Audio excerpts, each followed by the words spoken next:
कि ना।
ज्योतिषपुर के वो समाये हुए हैं।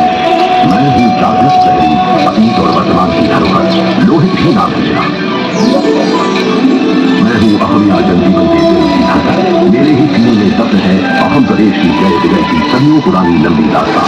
कालिका पुराण में कामरूप के पहले राजा बहिरंग दानव का वर्णन है।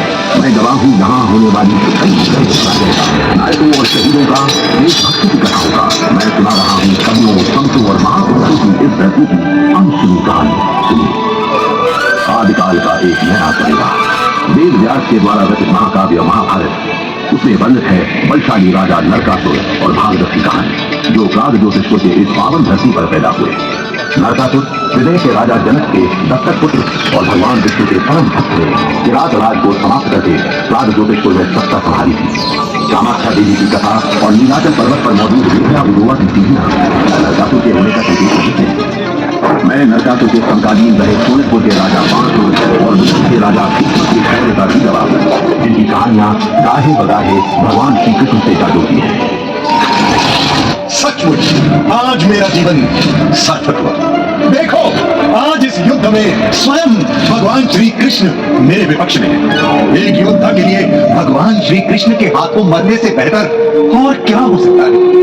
ओ मेरे प्रिय प्राग ज्योतिषपुर, मेरी विजय में तुम्हारी रक्षा है, मेरी पराजय में तुम्हारा अंत होगा और तुम्हें वो सम्मान मिलेगा जो आने वाले समय में याद रखा जाएगा।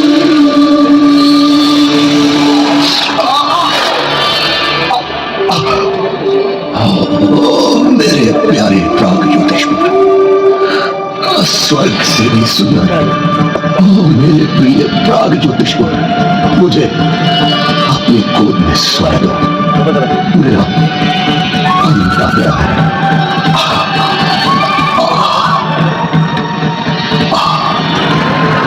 भगवान श्री कृष्ण ने नरकासुर का वध किया और नरकासुर के पुत्र भागदत्त को प्राग ज्योतिषपुर के सिंहासन पर बिठाया। भागदत्त एक वीर योद्धा था, वीरों का वीर। यही भागदत्त अपनी सेना लेकर कुरुक्षेत्र के युद्ध में कौरवों की तरफ चला। राजा भागदत्त तीसरे पांडव अर्जुन के हाथों युद्धस्थल में मारा गया और वीर गति को प्राप्त हुआ। भागदत्त के बाद प्राग ज्योतिषपुर की इस पावन भूमि पर शासन करने वाले 17 शासक आए। राजवंश के अंतिम शासक सुवर्णक का सफाया किया गया। पहली सेना का नेतृत्व करने वाले पुष्यवर्मा ने प्राग ज्योतिषपुर के सिंहासन का दावा किया। वर्मन वंश के 12 राजाओं ने इस भूमि पर शासन किया और अंत में मध्यकालीन भारत के कामरूप राज्य के सबसे महान और सबसे सम्मानित राजा कुमार भास्कर वर्मा का जन्म हुआ। भास्कर वर्मा आजीवन अविवाहित है। सहस्त्राब्द कैलेंडर उन्हीं के राज्य के है जो आज भी प्रचलित है। भास्कर वर्मा के राज्य में प्राचीन कामरूप देश ने साहित्य और संस्कृति के क्षेत्र में काफी प्रगति की। कुमार भास्कर वर्मा के शासनकाल में चीनी यात्री होमसान भी काबू पाए। इलाहाबाद स्तंभों और शिलालेखों में इस धरती की महिमा है। उत्तर भारत के महान राजाओं में से राजा हर्षवर्धन भास्कर वर्मा के मित्र थे। उनकी मित्रता की कथा आज भी इतिहास में दर्ज है। जहाँ राजा भास्कर वर्मा की सरकार है, वो बहुत बड़ा विद्वान है। उसकी प्रजा उस पर जान न्योछावर करती है। दूर दूर से विद्यार्थी शिक्षा के लिए यहाँ आते हैं। राजा बौद्ध नहीं, लेकिन फिर भी वो बौद्ध भिक्षुओं का बहुत सम्मान करता है। भास्कर वर्मा का कोई उत्तराधिकारी नहीं था। इसी वंशज के न होने के कारण राजनीतिक अस्थिरता पैदा हो गई। शाल स्तंभ वंश ने कानून की सत्ता कई बादशाह के बावजूद शाल स्तंभ वंश का शासन चलता रहा और अंतिम राजा त्याग सिंह निसंतान रहे। फिर पाल वंश के राजा कामरूप की सत्ता पर बैठे और उसके बाद राजा नीलध्वज ने शासन संभाला और प्रागज्योतिषपुर से हटाकर कामतापुर को अपनी राजधानी बनाई। इस तरह उसने कामरूप की सीमा में विस्तार करना शुरू किया और फिर कामरूप को कामतापुर के नाम से जाना जाने लगा। राजा नीलध्वज के देहांत के बाद राजा दुर्लभ नारायण कामतापुर के शासन कर रहे। उनके शासनकाल में कायकों के 7 परिवार और ब्राह्मणों के 7 परिवार कन्नौज से आकर कामरूप में बस गए, जिनमें श्रीमंत शंकरदेव के पूर्वज चंडीगढ़ ब्राह्मण भी थे। दुर्लभ नारायण के बाद राजा हुए चक्रध्वज और इन्हीं चक्रध्वज के शासनकाल में सन 1449 में महापुरुष श्रीमंत शंकरदेव का जन्म हुआ।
शंकरदेव ने अहम के सार्वजनिक जीवन के बौद्धिक मानव धर्म और समाज की एकता के प्रति गहरी लगन के साथ भेदभाव से मुक्त नए समाज के निर्माण के संकल्प के साथ महापुरुष श्रीमंत शंकरदेव और उनके शिष्य माधवदेव ने अहम के धर्म और संस्कृति के दर्शन को पूरी तरह से बदल दिया।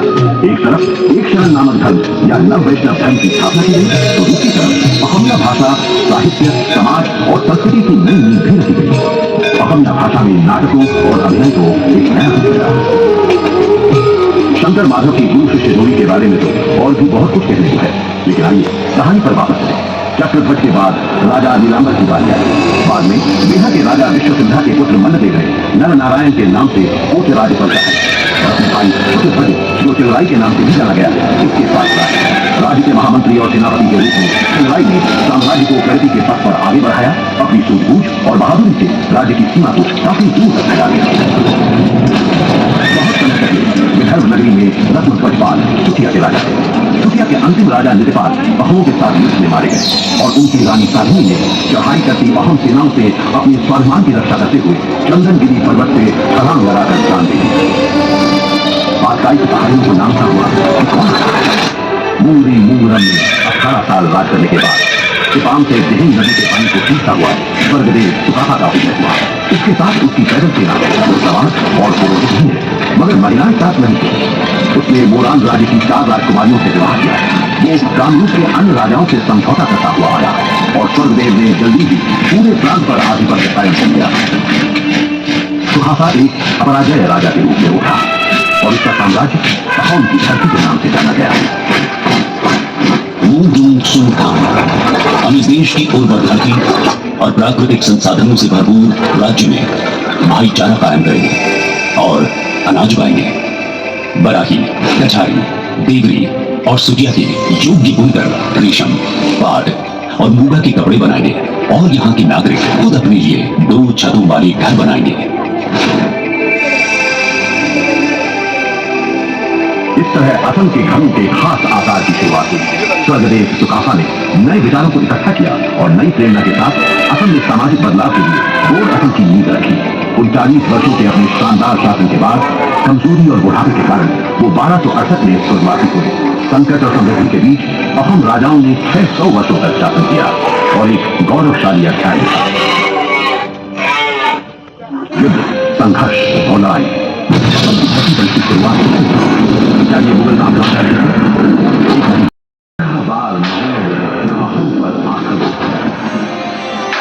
पहला हमला साथी की लड़ाई में हुआ। लेकिन कामरूप के राजा पृथु की सेना ने अपनी रणनीति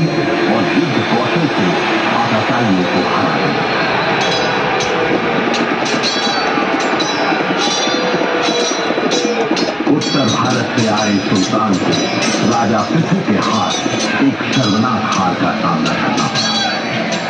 बनहबारी, कटली मुख, इटाखुली, मोरंदी मुख और गुवाहाटी, इन सभी इलाकों में मुगलों की शर्मनाक हार हुई। सरायघाट युद्ध के इतिहास की गाथा गौरवशाली है। औरंगजेब की ओर से आमेर के राजा राम सिंह की विशाल सेना और महानायक ललित बोरफुकन के नेतृत्व में छोटी सी अहम सेना की जंगी बेड़े का टकराव हुआ। राम सिंह का काम तमाम करने के लिए ही लचित बरफुकन का जन्म हुआ है। किसी ने उसे उकसाया कि वो इंद्रवंशीय वीर आहोम स्वर्गदेव चक्रध्वज सिंहा के खिलाफ युद्ध लड़े। मुझे दुश्मन को मानहा नदी के उस पार खदेड़ना होगा। मुझे युद्ध के मैदान में ले चलो। बीमारी की हालत में भी मुझे लड़ना है। कोई भी बाधा लचित बरफुकन को रोक नहीं सकती।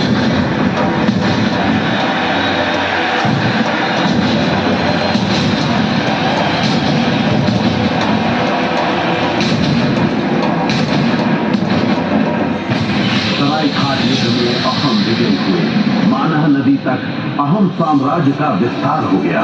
इस तरह अहम राज्य की सीमा बढ़ी और बढ़ता गया राजा मंत्रियों का अहंकार। अचानक अहम साम्राज्य पर अंधेरा मंडराने लगा। एक दुर्भाग्यपूर्ण घटना हो गई।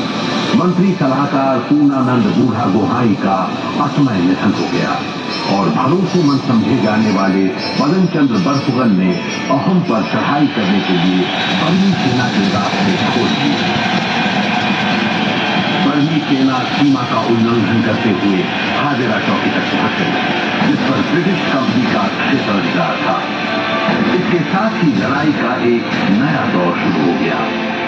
ये एंग्लो बर्मी युद्ध की शुरुआत थी, जिसमें डेविड स्कॉट, लॉर्ड एम्हर्स्ट और कैप्टन रिचर्ड ने अलग अलग युद्ध में बर्मी सेना को पराजित किया।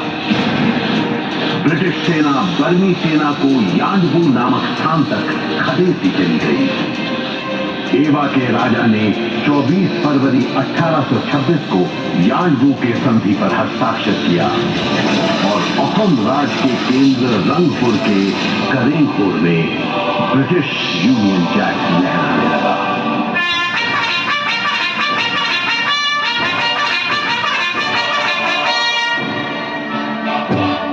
आज मेरे राज्याभिषेक का दिन है। मुझे अपने हाथ में हैंगडांग लेकर सिंहासन पर चढ़ना है।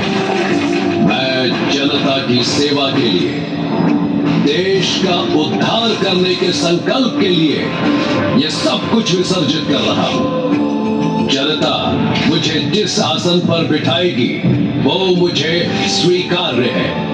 इस खुली हुई हैंगडांग को हाथ में लेकर कसम खाता हूं, अपने राज्य के सम्मान की रक्षा के लिए देश के दुश्मनों का काम तमाम कर दूंगा।